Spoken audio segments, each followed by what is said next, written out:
तो विदुरानी को, विदुर को जानते हो आप? विदुर एक दासी का पुत्र था, महलों में नौकर काम करने वाली नौकरानी का बेटा था। फिर भी उसके घर आए और केले के छिलके का भोग लगा के चले गए।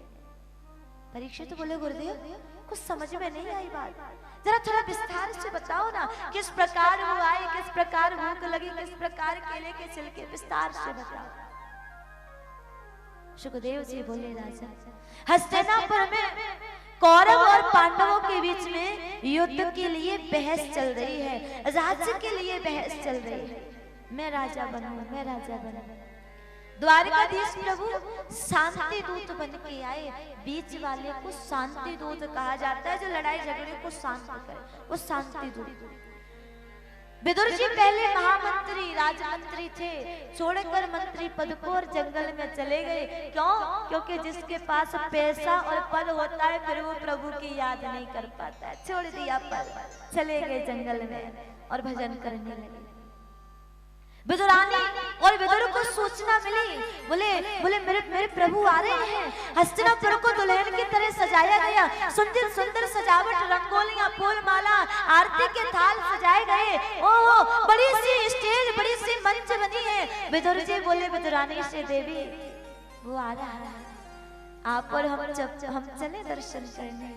तो विदुरानी बोली, भगवान बड़े बड़े राजा आएंगे, बड़े बड़े महाराजा आएंगे, हम गरीबों को कौन दर्शन करने देगा? हम छोटे लोगों को कौन जाने देगा अंदर? मंदिर, आजकल मंदिरों का भी ये नियम हो गया है जी कि जो 5100 की रसीद कटवाता है उसको स्पेशल दर्शन अंदर ले जाके करवाए जाते हैं, और जिस गरीब के पास 50 रुपए चढ़ाने को नहीं है उसे धक्के देकर मंदिर से निकाल दिया जाता है। मंदिरों में भी तो भगवान बसने लगे, मंदिरों में भी तो सौदे होने लगे। लोगों ने इतनी व्यवस्थाएं बिगाड़ दी। स्पेशल दर्शन, भैया ये कोई सिनेमा हॉल नहीं है, ये कोई मेला नहीं है कि यहाँ पर स्पेशल लोगों को बुलाया जाए। भगवान की नजर में हर एक भक्त उनके लिए स्पेशल होता है, चाहे वो गरीब हो या अमीर हो। हर एक भक्त उनके लिए वीआईपी होता है, चाहे वो छोटे घर का हो या बड़े घर का हो। भगवान कभी किसी को ज्यादा या कम नजर से नहीं देखते, वो तो सबके ऊपर समान दृष्टि डालते हैं, एक नजर से देखते। ये दुनिया के लोगों ने नियम बता दिया, दुनिया के लोगों ने नियम बना दिया। देवी हम चले दर्शन करने, क्यों? एक मंदिर में हजारों लोग दर्शन करने आते हैं। जरूरी नहीं है कि हजारों लोगों को दर्शन मिले, कोई तो ढक्के खा करके पीछे लौट आता है बिना दर्शन किए। परंतु देवी हजारों लोगों को दर्शन नहीं मिलता होगा, पर बैठे हुए ऊंचे सिंहासन पर वो बिहारी जी हजारों लोगों को देख लेते हैं कि कौन कौन मेरे दर्शन करने के लिए आया है। देवी हमारी नजर उस पर पड़े ना पड़े कोई बात नहीं, उसकी नजर हम पर पड़नी चाहिए कि हजारों की भीड़ में मेरा विदुर भी तो खड़ा है, मेरी विदुरानी भी तो खड़ी है, उसकी नजर हम पर पड़नी चाहिए। चलो तो फिर दर्शन करिए। रथ पर सवार, जय जय घोष हो रही है, जय जयकार हो रही है, द्वारकाधीश कीजिए, द्वारकाधीश कीजिए, पुष्प वर्षा हो रही है। कहीं दूर दीवार से सर लगाए विदुर और विदुरानी खड़े हैं। कृष्ण ना तो पुष्प वर्षा देख रहे, ना जय जय घोष देख रहे, उनकी नजरें ढूंढ रही है मेरा भक्त कहाँ है, मेरा विदुर कहाँ है, मेरा प्रेमी कहाँ है। और जैसे दूर उनकी नजर विदुर पर पड़ी ना जी, ओहो इशारा किया, कुछ बोल रहे हैं और इशारे में कह रहे चिंता मत करो आज आपकी ही बारी है, चिंता मत करो आज आपका ही नंबर है। विदुर जी तो नाचने लगे, खुश होने लगे। देख उसने मुझे देखा, कुछ वो बोल रहा है, कुछ इशारा कर रहा है, उसने मेरी ओर देख के कुछ बोला। देवी वो कुछ बोल के गया है। ऊंचे सिंहासन पर एक तरफ कौरव विराजमान, पांडव विराजमान, शांति दूत बने बैठे मेरे कृष्ण। बोले दुर्योधन से, आप चाचा ताऊ के पुत्र हो, भाई भाई हो, आधा आधा राज्य कर लो, आधे आधे हिस्से के हकदार हो। दुर्योधन बोला केशव मैं तो बिना युद्ध की एक सुई की नोक के बराबर भी देने वाला नहीं। कृष्ण बोले ठीक है, जाती रही भावना जैसे युद्ध करवा दे। भैया देखो, एक तरफ हमारी सेना रहेगी और एक तरफ हम रहेंगे। अब सोच लो किसको कौन चाहिए। दुर्योधन जल्दी से बोला, अकेले कृष्ण का क्या करूंगा, सेना ले लो, बहुत बड़ी है, सेना मुझे दे दो। अर्जुन से पूछे आपको क्या चाहिए। अर्जुन बोले कृष्ण मुझे सेना नहीं, मुझको तो सेनापति चाहिए कन्हैया, आप चाहिए। अर्जुन से बोले परंतु अर्जुन मेरी प्रतिज्ञा है कि मैं जिसकी ओर रहूंगा अस्त्र शस्त्र धारण नहीं करूंगा, ज्यादा बोलोगे तो रथवत चला देंगे, बस तीर तलवार नहीं चलाएंगे। कृष्ण बोले कन्हैया जीवन की गाड़ी को चलाने वाला ही तो चाहिए, फिर हार की ओर ले जाओ जीत की ओर ले जाओ, फैसला आपके हाथ में है। मेरे जीवन की गाड़ी के डोर को आप संभालोगे, मेरी जीत तो आज से ही निश्चित है। क्यों? क्योंकि मैं हार भी गया तो इसमें नाम खराब आपका होगा। कन्हैया पकड़ लो हाथ बनवारी, नहीं तो डूब जाएंगे, हमारा कुछ ना बिगड़ेगा, तुम्हारी लाज जाएगी। कन्हैया जानते हो मैं हार गया तो लोग कहेंगे अर्जुन के रथ को चलाने वाला कृष्ण था, फिर भी अर्जुन हार गया। अर्जुन के रथ को कृष्ण चला रहा था, फिर भी अर्जुन हार गया। दे दिया, लो जी हम आपकी ओर रहेंगे। फैसला हुआ, युद्ध का समय निश्चित हुआ। अब भोजन की बारी, कृष्ण जाने लगे। समय निश्चित हुआ युद्ध का, जाने लगे कृष्ण। और जैसे ही जाने लगे तो दुर्योधन बोला जी आप तो नाराज होके जाने लगे, भोजन बनाया 56 प्रकार के व्यंजन पाकर के जाइए पकवान। तो कृष्ण ने जवाब दिया भैया भोजन 2 परिस्थितियों में किया जाता है। कौन कौन सी? ध्यान देना सभी। पहली, जब खाने वाले को बड़ी जोर से भूख लगी हो तब, कुछ भी मिले फिर मन करता है कि बस पाले। और दूसरा, जब खिलाने वाले के मन में भाव हो तब।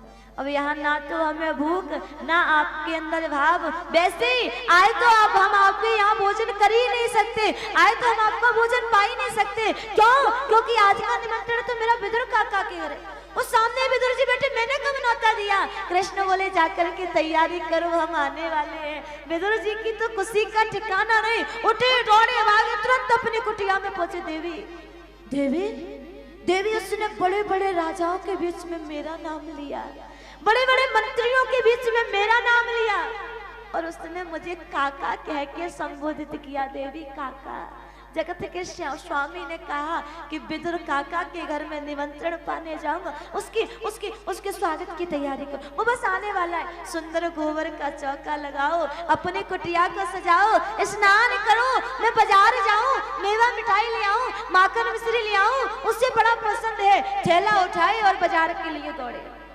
विदुरानी जी अपनी झोपड़ी को सजा रही, सुंदर सजावट, पृथ्वी पर गोबर का चौका, गई आगे शुद्ध गोबर का चौका लगाया, स्नान कर रही है।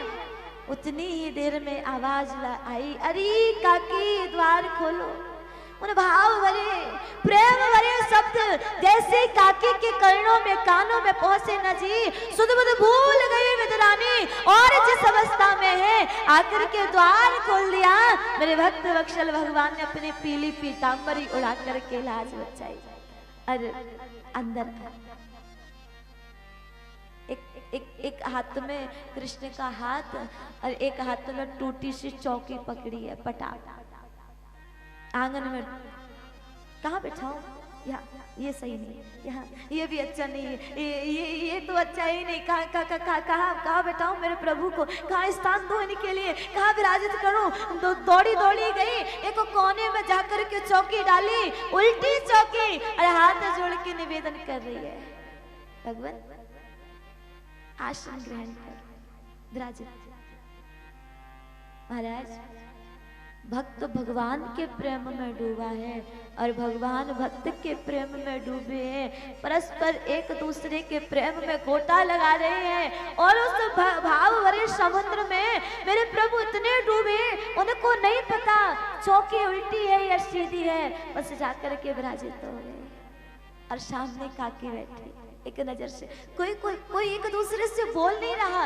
जानते हो जब कोई बहुत बड़ी वस्तु, कोई बहुत अनमोल चीज हमारे सामने अचानक से आ जाती है ना, तो फिर शब्द नहीं रहते, तो फिर बोलने के लिए कुछ होता ही नहीं है, और बस मन करता है कि देखते रहे देखते। वो जगत का स्वामी मेरी कुटिया में आया।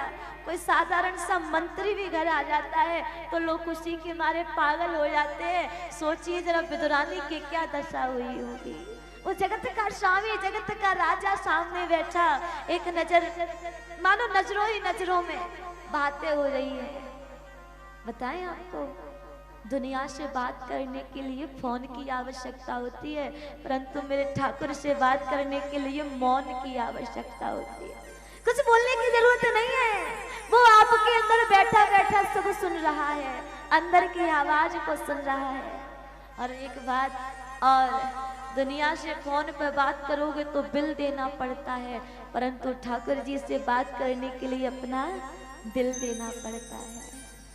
काकी कर रही है, बैठी है साथ विराजित। मेरे कृष्ण भाव भरे शब्दों से प्रेम से बोले, काकी बड़ी जोर से भूख लगी है, कुछ खाने की तय दीजिए ना, बड़ी जोर से। हाँ, मैंने व्यवस्था की है, मैं अभी लेके आती हूँ, आप बैठिए, मैं अभी ला रही हूँ, अभी लेके आती हूँ। दौड़ी रसोई घर में, और तो कुछ है ही नहीं। विदुर जी तो सामग्री लाए ही नहीं है, एक थोड़े से केले रखे हैं, जल से छींटे दिए, धोए, टोकरी में सजाए, और ठाकुर जी के सामने लेके बैठे, एक दूसरे को देख रहे हैं, भाव में डूबी। काकी केला उठा रही है, छील रही है, छील के छिलका कृष्ण को देकर केला नीचे फेंक रही है। दूसरा उठाया,